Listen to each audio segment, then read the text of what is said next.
ನಮಸ್ಕಾರ ಸ್ನೇಹಿತರೆ, ನಿಮ್ಮೆಲ್ಲರಿಗೂ ನಮ್ಮ ಚಾನಲ್ಗೆ ಸ್ವಾಗತ. ನಿಮ್ಮ ಮೊದಲನೆಯ ಪ್ರಶ್ನೆ, ರಾಮಾಯಣ ರಚನೆ ಮಾಡಿದವರು ಯಾರು?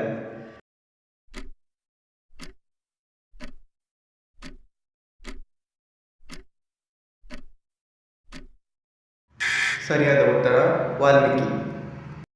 ನಿಮ್ಮ ಎರಡನೆಯ ಪ್ರಶ್ನೆ, ವಾಲ್ಮೀಕಿ ರಾಮಾಯಣದಲ್ಲಿ ಎಷ್ಟು ಕಾಂಡಗಳಿವೆ?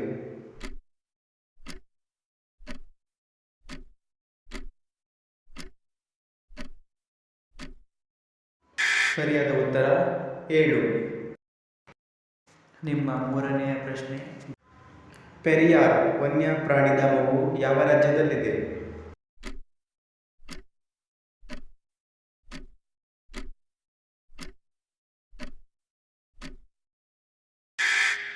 ಸರಿಯಾದ ಉತ್ತರ ಕೇರಳ.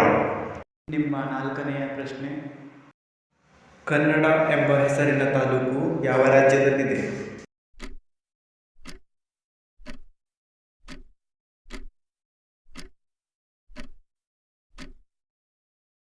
ಸರಿಯಾದ ಉತ್ತರ ಮಹಾರಾಷ್ಟ್ರ.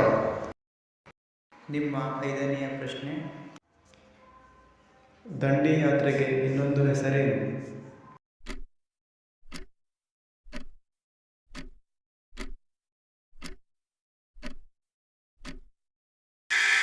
ಸರಿಯಾದ ಉತ್ತರ ಉಪ್ಪಿನ ಸತ್ಯಾಗ್ರಹ. ನಿಮಗೆ ಎಷ್ಟು ತಿಳಿದಿತ್ತು ಎನ್ನುವುದನ್ನು ಕಮೆಂಟ್ ಮಾಡಿ. ವೀಕ್ಷಿಸಿದ್ದಕ್ಕಾಗಿ ಧನ್ಯವಾದಗಳು. ದಯವಿಟ್ಟು ಸಬ್ಸ್ಕ್ರೈಬ್ ಮಾಡಿ ಮತ್ತು ಶೇರ್ ಮಾಡಿ.